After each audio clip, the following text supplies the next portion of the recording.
A black man was riding in a car on the highway when suddenly a police car chased them down. They were forced to stop just because there was a black man in the car. The white driver tried to explain, but it was no use. Instead, the police harassed them, insulting the black man and provoking the white driver. The white driver, a former soldier, couldn't take it and hit the officer, leading to his arrest. This is based on a true story. The man walking towards us is named Tony, a security guard at a brewery. Inside, two drunks were causing trouble, and Tony, following his principle of using action over words, threw them out. But this incident meant the brewery had to temporarily close, leaving Tony without income. That day, Tony woke up to find two black men helping fix things in his house, and his kind-hearted wife offered them water. Tony, with his prejudiced eyes, saw this and, after they left, threw their cups in the trash. During a family dinner, his family learned about his job loss and tried to help find work. His wife's brother mentioned a hot dog eating contest with a cash prize.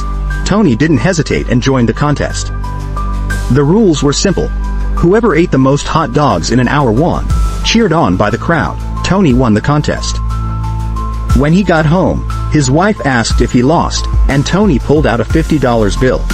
Then a friend called, saying a doctor needed a driver.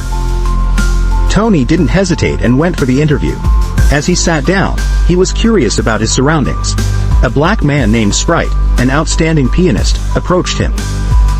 Tony shook hands with him, puzzled. The doctor introduced himself, explaining he needed a white driver for his piano tour. Tony, experienced in social interactions, impressed the doctor.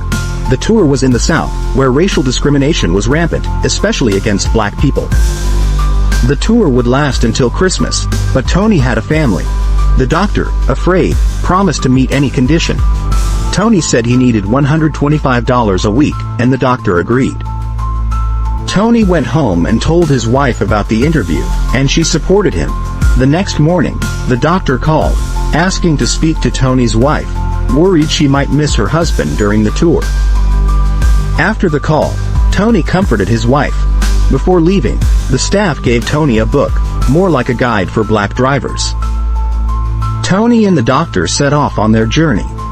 On the road, the doctor had two requests. His piano must be a Steinway, and he needed a bottle of Macallan whiskey every night. Tony listened while devouring a burger and then lit a cigarette, which bothered the doctor. He asked Tony to put it out, which annoyed Tony. He liked peace, but Tony was a chatterbox. The next day, the doctor told Tony they often attended important events and needed to mind their behavior and language. To Tony, these words seemed trivial, and he felt the doctor was being difficult. But the doctor believed Tony could do better. Soon, the doctor had his first piano performance. Outside, Tony saw Sprite's talent and couldn't help but dance to the music, feeling captivated by Sprite's skills. Amusingly, Tony got into a fight with a waiter, which the doctor saw after his performance. The doctor told Tony he could come to him if he needed money, but Tony found his winnings more interesting. The doctor asked what if he lost, and Tony proudly said he never lost at dice or cards. The doctor advised Tony that their choices were unchangeable, and these words made me realize I learned something valuable.